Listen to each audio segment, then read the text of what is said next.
Well, Donald Trump is still talking tough, and he's announced that he's planning on reopening the Alcatraz prison, despite, of course, it being closed for more than 60 years. He claims that the world-famous jail will be used to house America's most ruthless and violent offenders. Let's take a listen. Get the idea for reopening Alcatraz. Just an idea I've had, and I guess because the judges, so many of these radicalized judges, they want to have trials for every single, think of it, every single person that's in our country illegally, that came in illegally. That would mean millions of trials, and it's just so ridiculous what's happening.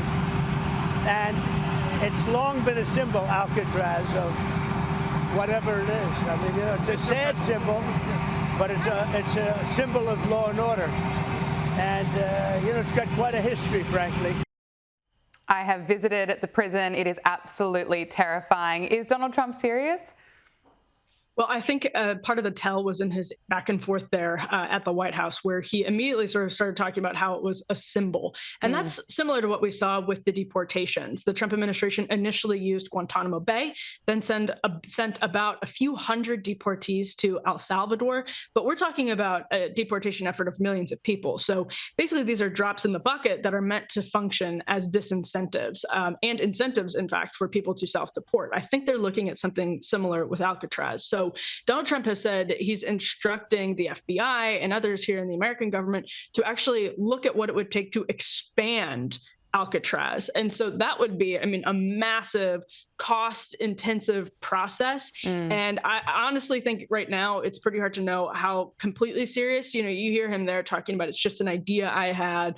It's a symbol. I think he wants to symbolically signal to criminals that, and the lawyers of criminals, that he's less tolerant than other administrations have been. So whether it actually comes to fruition physically, I think is a different question. Absolutely. He's really pushing ahead with his message that he wants to make America safe again. And Trump's also blasted Mexico's president for rejecting his proposal to send US troops to Mexico, accusing the president of rejecting this to help thwart the illegal drug trade because she's so afraid of the cartels that she can't even think straight. Let's take a listen. So Mexico is saying that I offered to send U.S. troops into Mexico to take care of the cartels. She wants to know, is that true? Do you think I'm going to answer that question? That's why I'm asking. We'll see. I will answer it. It's true.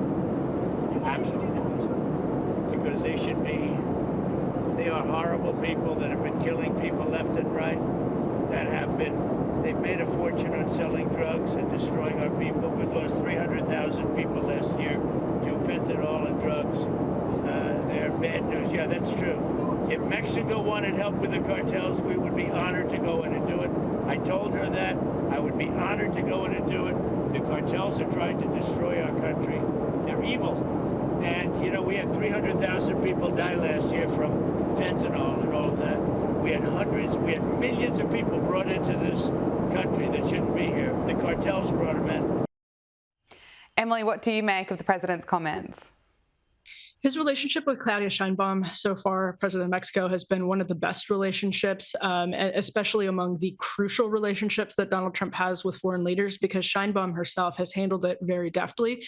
She has been very respectful of Trump, and he, in return, has been very respectful for her. And the relationship has, over the course of these first 5 months of his presidency, been mutually beneficial in a way that we have not seen, most particularly with Canada, but also with the UK and the EU. So it doesn't behoove either party for this rift to be blown up into something much bigger. So Sheinbaum is going to have to be playing this very carefully. Trump, on the other hand, whether this is back-channeled through ambassadors and diplomats, has to understand that Mexican politics, the question of sovereignty, is really critical for Claudia Sheinbaum to continue hammering. She needs to look like she is honoring the sovereignty of Mexico and is not letting the United States trample on Mexico for her own political sake. Now, the other important point, though, is Donald Trump is right. Mexico is essentially a narco state. And for Mexico to be on the border of the United States is also not good for the United States. So he needs that relationship to be strong as well. And as he might say, he really has the cards in this one, though Sheinbaum can be